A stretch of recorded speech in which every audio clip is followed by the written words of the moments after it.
Hello శ్రోతల్లారా, నేను మీ వాణిని. వాణి కథా వాహినికి స్వాగతం. ఈరోజు బెడ్ టైమ్ స్టోరీగా ఒక మంచి చందమామ కథను వినేద్దామండి. కథ పేరు విచిత్రమైన వ్యాధి. చాలా కాలం కిందట ఒకానొక పల్లెలో సాయమ్మ, గంగన్న అన్న పేరు గల పేద దంపతులు ఉండేవారు. వాళ్లకు పిల్లా జల్లా లేరు. ఇద్దరికి ముసలితనం సమీపిస్తుంది. గంగన్న మొదటి నుంచి ముక్కోపే. ఇక వయసు ముదురుతున్న కొద్దీ మనిషితో పాటు ఆ కోపం కూడా మొదరబారుతూ ఉన్నది. చీటికి మాటికి చిర్రుబుర్రలాడడం, అనవసరంగా కవ్వించి భార్య మీద చెయ్యి చేసుకోవడం అతనికి నిత్యకృత్యమైపోయింది. సంతానం లేదన్నది ఒక పెద్ద బాధ అయితే, దానితో పాటు మొగుడు గంగన్న మాటిమాటికి కొట్టడం తిట్టడం మరింత బాధగా ఉంది. ఈ ముసలాడికి దెబ్బల రుచి ఎలా ఉంటుందో ఒక్కసారి చవి చూపిస్తే బాగుండునే అనుకున్నది సాయమ్మ. అందుకు తగిన సమయం కోసం వేచి ఉన్నది. ఒకనాడు ఆ సమయం రానే వచ్చింది. ఇంతకీ పాపం కాలం కర్మం గంగన్నకి కలిసి రాలేదన్నమాట. పొద్దున్నే మంచం మించి లేస్తూనే సాయమ్మను కవ్వించి 4 తన్ని అడవికి చక్కాపోయినాడు. రోజు గొడ్డలి భుజాన వేసుకొని అడవికి పోయి కట్టెలు కొట్టుకురావడం గంగన్న పని. ఆ రోజు గంగన్న పెళ్ళాన్ని 4 తన్ని అటు అడవికి వెళ్ళాడో లేదో ఇటు జమీందారు గారి నౌకర్లు వచ్చారు. వస్తూనే సాయమ్మ వాళ్ళ ఇంటి తలుపు తట్టి ఎవరు లోపల అంటూ హూంకరించారు. ఆ రోజుల్లో జమీందారుల నౌకర్ల పని అంత మిడిసిపాటుగా ఉంటుండేది. సరే, సాయమ్మ వెళ్ళి తలుపు తీసింది. జమీందారు గారి నౌకర్లు ఆమెకేసి కొరకరా చూస్తూ, ఈ పల్లెలో చిట్కా వైద్యం తెలిసిన వాళ్ళు ఎవరైనా ఉన్నారా అని అడిగారు. ఈ ప్రశ్న వినగానే సాయమ్మకు చెప్పలేని ఆనందం కలిగింది. ముక్కోటి దేవతలారా, దన్నాలమ్మా దన్నాలు అనుకున్నది మనసులో. తర్వాత చిట్కా వైద్యం తెలిసిన వాళ్ళు లేకేం బాబులు, ఒక ఆయన ఉన్నాడు. ఆయన ఎవరో కాదు, మా ఆయనే. ఇంతకీ ఎవరికి జబ్బు అని అడిగింది సాయమ్మ. జమీందారు నౌకర్లు సంగతంతా చెప్పారు. జమీందారు గారి అమ్మాయికి జబ్బు చేసింది. ఘనవైద్యులంతా వచ్చి మందులిచ్చినా వ్యాధి నయం కాలేదు. అతనికి ఇంకా చిట్కా వైద్యాలతో వ్యాధులు కుదిర్చే వారి కోసం వెతుకుతున్నారు వాళ్ళు. మా ఆయన ఎంతో ఆపదలో ఉన్న వాళ్ళనైనా తన చిట్కా వైద్యంతో చటుక్కున గట్టెక్కిస్తాడు. చూడండి, మొన్న గూని రంగన్న కొడుకు గుడిగోపురం నుంచి కింద పడి కాలు విరగ్గొట్టుకుంటే మా ఆయన ఇంత తైలం మర్దించాడు. ఇక ఆ వింత చూడాల్సిందే నాయనలారా. ఆ కుర్రోడు ఎగిరి గంతేసి మళ్ళీ గుడిగోపురం ఎక్కి కూర్చున్నాడు. సాయమ్మ మాటలు విన్న జమీందారు నౌకర్లకు తమ శ్రమ ఫలించింది కదా అన్న సంతోషం కలిగింది. అతడు ఎక్కడ ఉన్నాడు, ఎక్కడ అంటూ వాళ్ళు వేగిరపడ్డారు. కట్టెలు కొట్టి తెచ్చేందుకు కానీ అడవికి వెళ్ళాడు అన్నది సాయమ్మ. అంతగరానా వైద్యుడు కట్టెలు కొట్టుకోవడమా? వింతగా ఉందే అన్నారు జమీందారు నౌకర్లు. వింత ఏమిటి నాయన, విచిత్రం అన్నది సాయమ్మ. తర్వాత తల చేతులు అటు ఇటు ఆడిస్తూ, ఆయన అందరు వైద్యులు వంటి వారు కాడు. ఒక్కోసారి అచ్చం కాపులాగా దుస్తులు వేసుకుంటాడు. వీలు చిక్కిందా తను వైద్యం చేస్తున్న రోగుల దగ్గర నుంచి మాటామంతి లేకుండా పారిపోతాడు. పైగా ఈ మధ్య అసలు తనకు వైద్యం చేయటమే తెలియదంటూ వాళ్ళతోనూ వీళ్ళతోనూ అంటున్నాడు. ఇక జమీందారు గారు అమ్మాయి అదృష్టం, మీ చేతికర్రలకు బాగా పని చెప్పారంటే తను వైద్యున్నని ఒప్పుకోక ఎక్కడికి పోతాడు అన్నది సాయమ్మ. ఆమె చెప్పిందంతా విని జమీందారు నౌకర్లు నవ్వారు. వాళ్ళలో ఒకడు, నువ్వు చెప్పింది నిజమే, తెలివిగల వాళ్ళని కొందరిని చూస్తున్నాం కదా, వాళ్ళకి తెలివితో పాటు కాస్త తలతిక్క కూడా ఉంటుంది అన్నాడు. ఆ తర్వాత జమీందారు నౌకర్లు అడవిలోకి పోయారు. వాళ్లకు కట్టెలు కొడుతున్న గంగన్న కనిపించాడు. నువ్వేనా గంగన్నవి అని అడిగారు వాళ్ళు మర్యాదగా. అవును కాదు అన్నాడు గంగన్న ముఖం చిట్లించి. అతడితో మీకేం పనో ముందు తెలిస్తే తప్ప అతడెవరైంది మీకు తెలియదు అన్నాడు అనుమానంగా. వాళ్ళ కేసి చూస్తూ దానికి జమీందారు నౌకర్లు, అయ్యా, మేము మీ ఘనతను గురించి విన్నాం. మీ వల్ల కావలసిన ముఖ్యమైన పని ఒకటి ఉంది అన్నారు. అలా అయితే సరి, మీరు నా ఘనతను గురించి విన్నది కూడా నిజమే.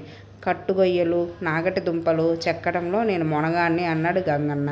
అంత ఘనవైద్యులు మీరు ఇలా మాట్లాడడం బాగాలేదు అన్నారు జమీందారు నౌకర్లు. బహుశా వీళ్ళెవరో పిచ్చివాళ్ళై ఉంటారనుకున్నాడు గంగన్న. వైద్యుడేమిటి, నేనెన్నడూ వైద్యం చేసి ఎరగనే అన్నాడు. జమీందారు నౌకర్లు మొహమాలు చూసుకొని ఆమె చెప్పింది నిజమే అనుకున్నారు. ఇంకేం, మరుక్షణంలోని చేతి దుడ్డుకర్రలు గంగన్న వంటి మీద పడినాయి. కుయ్యో మొర్రో, నేను వైద్యుని కాదు అంటూ గంగన్న గోల పెట్టాడు. గోల చేసిన కొద్దీ దుడ్డుకర్ర దెబ్బలు అధికం కాసాగినాయి. చివరికి వైద్యుణ్ణే అని ఒప్పుకోక తప్పింది కాదు గంగన్న. ఆ తర్వాత నౌకర్లు గంగన్నను సరాసరి జమీందారు దగ్గరకు తీసుకుపోయారు. జమీందారు సంతోషంగా గంగన్నకు ఎదురు వచ్చి, వైద్యాచార్య, నేను చాలా కష్టంలో ఉన్నాను, మీకోసమే ఎదురు చూస్తున్నాను, రండి రండి అంటూ భవనంలోకి ఆహ్వానించాడు. గంగన్నను రోగి ఉన్న గదిలోకి తీసుకుపోయారు. అమ్మ, మీ ఒంట్లో ఎలా ఉంది అని అడిగాడు గంగన్న జమీందారు కూతురుని. ఆ అమ్మాయి వినబడనట్టు ఏదో గొనిగింది. ఆ అమ్మాయి మాట్లాడే భాష ఏదో కానీ నాకు ఒక్క ముక్క కూడా అర్థం కాలేదు అన్నాడు గంగన్న విస్తుపోయి.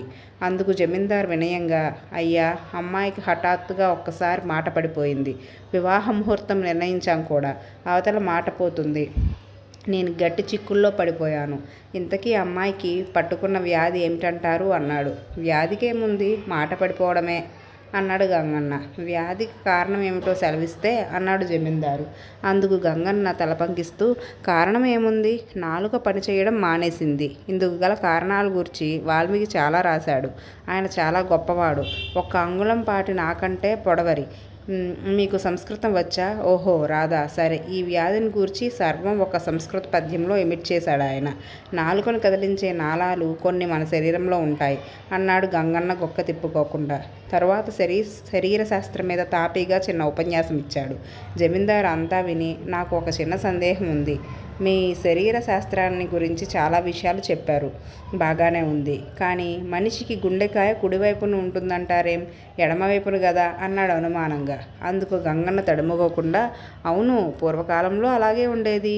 కానీ ఇప్పటిదంతా పిదపకాలం కదా, అంతా తారుమారు అనేశాడు. తెలియక అడిగాను, క్షమించండి, నేనేదో పాతకాలపు మనిషిని. ఈ మధ్య వస్తున్న మార్పులు అంతగా నాకు తెలియవు అన్నాడు జమీందారు. తర్వాత గంగన్న జమీందారు కూతురు నాడిని పరీక్షించి, రోగం ప్రారంభ దశలోనే ఉంది. అన్నం ముద్దలుగా చేయించి మజ్జిగలో ముంచి తినిపించండి, టక్కున గుణం కనిపిస్తుంది. రామచిలుకలు తినే ఆహారం అదే కదా, అవి ఎంత చక్కగా మాట్లాడతాయి అన్నాడు ఆశ్చర్యంగా. జమీందారుకు గంగన్న మీద గురి కుదిరింది. వద్దన్నా బలవంతాన అతనికి చాలా ధనం ఇచ్చాడు. వీలు వెంట మరోసారి వచ్చి రోగిని పరీక్షించవలసిందిగా కోరాడు. జమీందారు చేసిన గౌరవానికి గంగన్న చాలా సంతోషించాడు. అనుకోకుండా అంత ధనం లభించినందుకు ఆనందిస్తూ అతడు ఇంటికి వచ్చేసరికి వాకిటి ముందు నిలబడి ఉన్న ఒక యువకుడు కనిపించాడు. గంగన్న ఆ యువకుడిని, ఎవరు నువ్వు అంటూ గదమాయించి అడిగాడు. అందుకు ఆ యువకుడు, అయ్యా, మీరు గొప్ప వైద్యులని తెలిసి వచ్చాను. జమీందారు కూతురుకు మాట పడిపోవడం అంతా వట్టిది. వాళ్ళ తండ్రి నిశ్చయించిన వరుణ్ణి చేసుకోవడం ఇష్టం లేక అలా మాట పడిపోయినట్టు నటిస్తుంది. ఆ అమ్మాయి నేను వివాహం చేసుకునేందుకు లోగడే ఒప్పందం చేసుకున్నాం అన్నాడు. యువకుడు చెప్పిందంతా విని గంగన్న చాలా ఆశ్చర్యపడ్డాడు. 4 రోజుల తర్వాత ఆ యువకుడిని వెంట పెట్టుకుని జమీందారు కోటకు వెళ్ళాడు. జమీందారు ఎదురు వచ్చి ఆ ఇద్దరిని కూతురు ఉన్న గదికి తీసుకుపోయాడు. గంగన్నతో వచ్చిన యువకుడిని చూడగానే జమీందారు కూతురు మంచం మీద లేచి కూర్చున్నది. గొంతెత్తి ఇష్టం వచ్చినట్లా మాట్లాడసాగింది. తండ్రి నిశ్చయించిన వివాహం చేసుకోనని, అంతగా బలవంత పెడితే బావిలో దూకి చేస్తానని బెదిరించింది. కూతురు అలా మాట్లాడేసరికి జమీందారుకు ఎక్కడలేని కోపం వచ్చింది. అయ్యా వైద్యుడు గారు, మళ్ళీ మా అమ్మాయి మాట పడిపోయేటట్టు మందేమైనా ఇవ్వండి. ఆ వాగుడు వినలేక చెవులు దిబ్బుళ్ళు పడుతున్నాయన్నాడు. ప్రాధేయపడుతూ అందుకు గంగన్న నవ్వి, మీ అమ్మాయికి మాట పడిపోయేందుకు మందివ్వడం నా వల్ల కాదు. అలాంటి మందులు ఉన్నట్టు కూడా నేను వినలేదు. కావాలంటే మీకు చెవులు వచ్చేటట్టు చిటికలు చేస్తాను అన్నాడు. గంగన్న అలా అనేసరికి జమీందారు తెల్లబోయాడు. ఇక చేసేదేం లేక కుమార్తె ఇష్టపడిన యువకుడికే ఆమెనిచ్చి వివాహం చేసేందుకు సమ్మతించాడు. గంగన్న ఇంటికి వచ్చాడు. భార్యతో తన వైద్యం సంగతి, సంపాదించిన డబ్బు సంగతి చెప్పాడు. తన ఎత్తు పారనందుకు సాయమ్మ మొదట్లో విచారించింది. కానీ తరువాత భర్త తెలివితేటలు మెచ్చుకోసాగింది. గంగన్న కూడా ఆ రోజు నుంచి భార్యను కొట్టడం మానేశాడు. కథ సమాప్తం.